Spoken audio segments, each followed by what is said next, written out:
ഒരൊറ്റ യാത്രക്കാരനെ മാത്രം ബാക്കി വെച്ച വിമാന ദുരന്തത്തിൽ നടുങ്ങിയിരിക്കുകയാണ് നമ്മളൊക്കെ.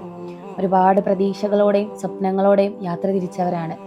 സേഫ്ലി ലാൻഡഡ് എന്ന മെസ്സേജ് കാത്തിരുന്ന വീട്ടുകാരെ തേടിയെത്തിയത് അവരുടെ മരണവാർത്തയാണ്. പല ആളുകളും പല കാരണങ്ങൾ പറയുന്നുണ്ട്.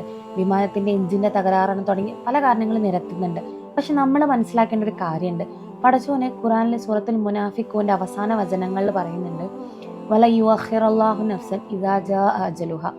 അതായത് നിന്റെ അവധി എത്തി കഴിഞ്ഞിട്ടുണ്ടെങ്കിൽ പടച്ചോനൊരു സെക്കൻഡ് പോലും നിനക്ക് വൈകിപ്പിച്ച് തരൂല എന്നുള്ളത്. എടോ, നമ്മൾ മനസ്സിലാക്കേണ്ട ഒരു കാര്യമുണ്ട്. നമ്മൾ ഈ ഭൂമിയിലേക്ക് ജനിക്കുമ്പോൾ തന്നെ പടച്ചോന് നമ്മളെ അവധി നിശ്ചയിച്ചിട്ടുണ്ട്. നമ്മുടെ മരണം എപ്പോൾ ആയിരിക്കണം, എങ്ങനെയായിരിക്കണം, എവിടെ വെച്ചായിരിക്കണം എന്ന് കൃത്യമായി രേഖപ്പെടുത്തിയിട്ടുണ്ട്. ആ അവധി എത്തിക്കഴിഞ്ഞിട്ടുണ്ടെങ്കിൽ അള്ളാഹുവിൻ്റെ വിളിക്ക് ഉത്തരം നൽകുക എന്നുള്ളത് തീർച്ചയായിട്ടുള്ള ഒരു കാര്യമാണ്. അവധി എത്തിയിട്ടില്ലെങ്കിൽ പടച്ചോനെ നമ്മൾ എങ്ങനെയെങ്കിലൊക്കെ അതിന് എസ്കേപ്പ് ആക്കി തരും.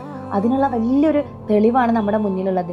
ഇത്രയും വലിയ ദുരന്തത്തിൽ നിന്ന് രക്ഷപ്പെട്ട വിശ്വാസം, അതുപോലെ തന്നെ 10 മിനിറ്റ് വൈകിയത് കാരണം ഫ്ലൈറ്റ് മിസ്സായിട്ടുള്ള ഭൂമിയൊക്കെ. അതുകൊണ്ട് നമ്മളൊന്നും മനസ്സിലാക്കുക, മരണം നമ്മുടെ കൂടെയുണ്ട്. അത് അപ്രതീക്ഷമെങ്കിലും നമ്മളെ തേടിയെത്തും. ഇന്ന് അവരാണെങ്കിൽ നാളെ നമ്മളാണെന്ന് പഠിച്ചുകൊണ്ട് നമുക്കിങ്ങനെ കാണിച്ചു തരികയാണ്. നമുക്ക് വേണ്ടിയിട്ടും ഒരു ഖബർ ഒരുങ്ങുന്നുണ്ട് എന്നുള്ളത് നമ്മൾ ഓർത്തിരിക്കുക.